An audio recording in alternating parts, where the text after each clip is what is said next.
So guys, हम लोग अपनी इन्वायरमेंट वाली सीरीज़ में हैं। वो वाली वीडियो थोड़ा सा उसमें कुछ टेक्निकल ग्लिच आ गया था, उसके कारण हो गया था इशू, तो उसी को कंटिन्यू करते हैं। हम लोग देख रहे थे कि जो कॉप पार्टीज़ होती हैं उसकी कौन कौन सी टाइम लाइन है। ठीक है, टाइम लाइन इंपॉर्टेंट इवेंट्स देखेंगे। तो पहला देखते हैं 1979 में जो पहला कॉप हुआ था, फर्स्ट इंपॉर्टेंट देखेंगे कौन सा कप फर्स्ट कप हुआ और कैसे हुआ क्लाइमेट के लिए। 1979 में देखेंगे कि फर्स्ट वर्ल्ड क्लाइमेट कॉन्फ्रेंस हुआ था। ठीक है, 1979 में फर्स्ट वर्ल्ड क्लाइमेट कॉन्फ्रेंस हुआ। इसके अलावा 1988 में IPCC international panel on climate change stabilize हुआ है। एक तरह की ये साइंटिफिक ऑर्गेनाइजेशन होता है। इसका काम मेनली काम इसका क्या रहता है कि आईपीसीसी ये रिसर्च पेपर जो साल भर में जितने भी रिसर्च पेपर रहते हैं जो पब्लिश होते हैं, तो उनको क्या करता है, एक तरह से ये खुद की रिसर्च नहीं करता है, रिसर्च पर्सनल रिसर्च नहीं करता है, अपनी जो पब्लिश हुई रिसर्च रहती हैं उन्हीं को कलेक्ट करके ये क्या करता है, इन्फॉर्मेशन देता है और एनालिसिस करके एक क्लाइमेट चेंज के बारे में रिपोर्ट करता है। उसी रिपोर्ट पर बेस पर उसी रिपोर्ट को बेस मानकर हम लोगों की जो वो होती है क्या कहते हैं उसको, UNFCC United nation framework on climate change, ये सबको जितने भी कंट्रीज़ हैं इसकी मेंबर कंट्रीज़ हैं उनको कैसे NDC यानी नेशनल डिटरमाइन कंट्रीब्यूशंस क्या होगा क्या क्या नहीं होगा उसके बारे में बताती है। ठीक है, तो 1988 में ये IPCC स्टेबलाइज हुआ। उसके अलावा फिर 1992 आता है, नहीं सॉरी 1990 आता है, जब नवंबर में IPCC second WCC call for global treaty and on climate change and in December UN general assembly negotiations on framework convention begin. ठीक है, तो IPCC एंड सेकंड WCC ये दोनों ने मिल करके एक काम किया। क्या काम किया? Global treaty on climate change. ठीक है, global treaty on climate change. ठीक है, इन लोगों के द्वारा global treaty on climate change किया गया। ठीक है, और नवंबर की बात है ये, नवंबर 1990। और दिसंबर में United Nations general assembly negotiations on framework convention हुआ। ठीक है, फिर ये कन्वेंशन पर ये बातचीत होना स्टार्ट हुई। ठीक है, अब देखते हैं 1990 हो गया। 1992 वाला बहुत फेमस है, सबको पता है। कौन सा समिट हुआ था? United nation framework commission on climate change, UNCED, United nation convention framework on climate change in adopted the United nation headquarters New York में ये समिट हुआ था। ठीक है, और इसके अलावा रियो अर्थ समिट हुई थी, आपको पता है रियो अर्थ समिट हुई थी। इस रियो अर्थ समिट के आधार पर 3 सिस्टर इन ऑर्गेनाइजेशंस बने थे। पहला है पहला, एक मिनट पेंशन कर लेते हैं, पहला है UNFCCC, दूसरा है CBD और तीसरा है यूनाइटेड नेशंस कन्वेंशन ऑन डेजर्टिंग, ये कॉम्बैट फॉर डेजर्टिफिकेशन के लिए 3, यानी एक क्लाइमेट चेंज के लिए एक आया था, एक बायोलॉजिकल डाइवर्सिटी को बचाने के लिए आया था, एक आया था डेजर्टिफिकेशन को रोकने के लिए। ठीक है, अब देखते हैं 1994 में हम लोगों ने देखा था कि 1992 में जो हम लोगों का UNFCC बन गया था, ये बना था 1992 में, ये 1992 में बन गया। 1994 में क्या होता है, ये इन्फोर्स होता है। ठीक है, तो ये फोर्स मतलब केम इनटू फोर्स, क्या फोर्स ये आता है UNFCC। इसके अलावा 1995 देखते हैं। अब एक एक साल देख रहे हैं धीरे धीरे से। कॉप फर्स्ट होता है, कहाँ होता है? बर्लिन में होता है। ठीक है, ये इतना इंपॉर्टेंट नहीं है, बस देखते हैं फर्स्ट कहाँ हुआ था। बर्लिन जर्मनी में हुआ था। ठीक है, इसके अलावा 1996 में देखते हैं। 1996 में क्या होता है? ठीक है, UNFCC का सेक्रेटरीट हुआ है, वो कहाँ से? UNFCCC का, इसका जो सेक्रेटरीट था, सेक्रेटेरिएट था, ये पहले कहाँ था? पहले था ये जिनेवा में। वहाँ से कहाँ शिफ्ट हो गया? ये वहाँ से शिफ्ट हो गया है अभी ये बॉन जर्मनी में। ठीक है, वहाँ से परमानेंट रह रहा है इधर ही बॉन जर्मनी में। ठीक है, इसके अलावा 1997 देखते हैं। अब 1997 में क्या हुआ था कि कॉप 3 हुआ था। कॉप 3 कहाँ हुआ था? क्योटो, जापान में, बहुत फेमस है। क्योटो जापान में क्यों फेमस है देखते हैं। ये जो सबसे इम्पोर्टेंट टर्म है क्योटो प्रोटोकॉल, जिसको हम लोग बोलते हैं क्योटो प्रोटोकॉल क्या था? ये legally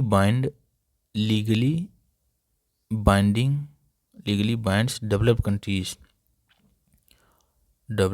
countries to emission reduction mission reduction targets, ठीक है।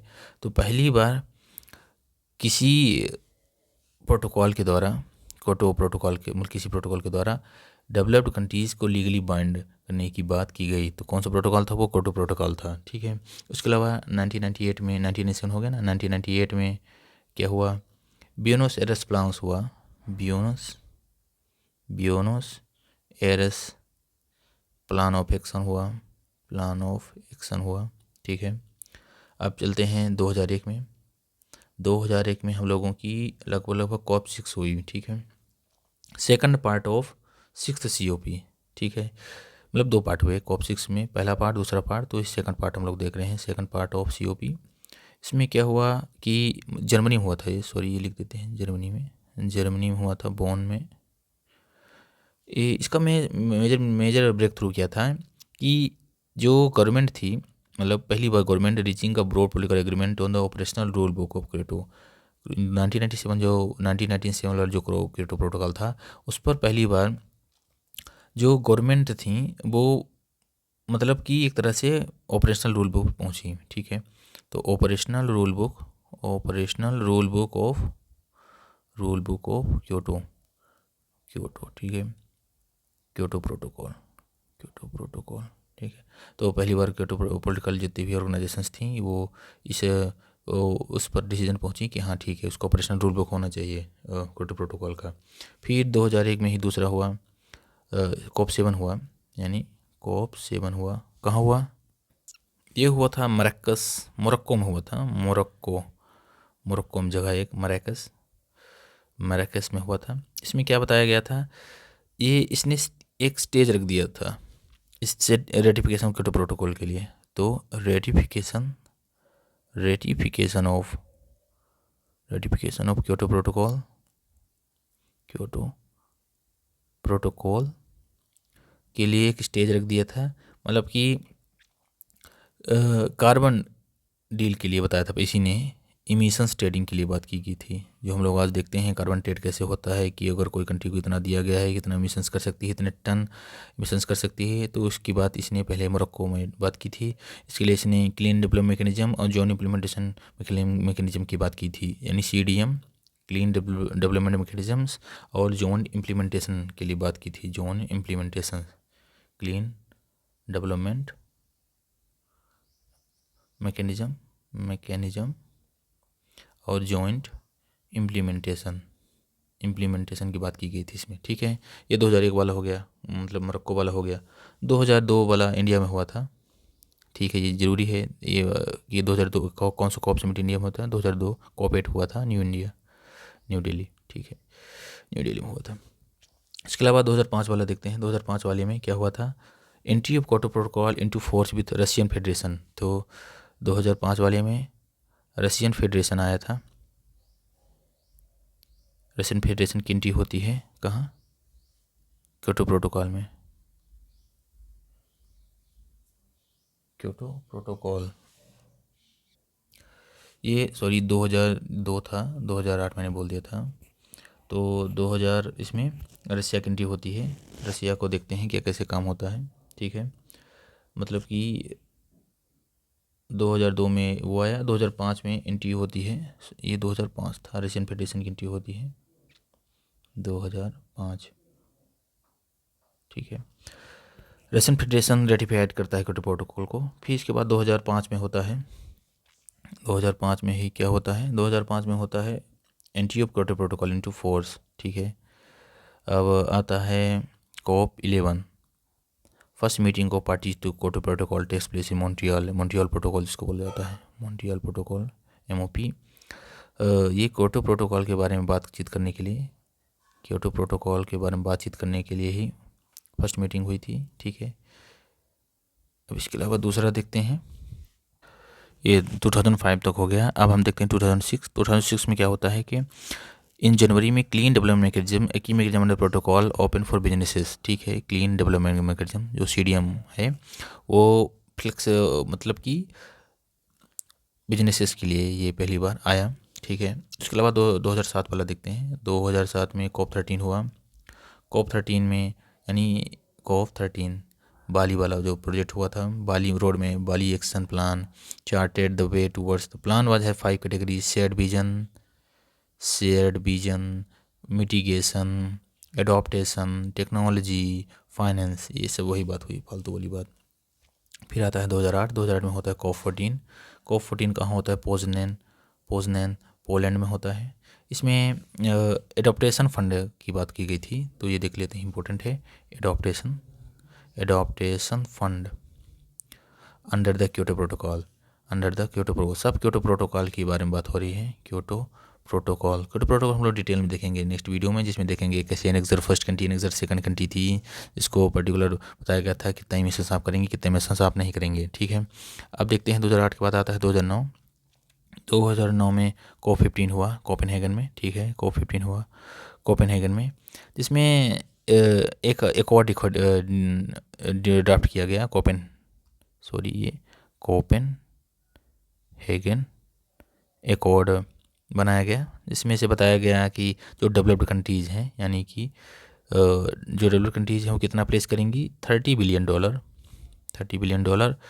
इन fast start finance for period 2010 से 2012 के लिए ये लोग इतना प्रोवाइड कराएंगे, फाइनेंस प्रोवाइड करेंगी, ठीक है। $30 बिलियन की बात की गई थी। फिर आता है 2010 COP16 होता है, कहाँ? कैनकन में।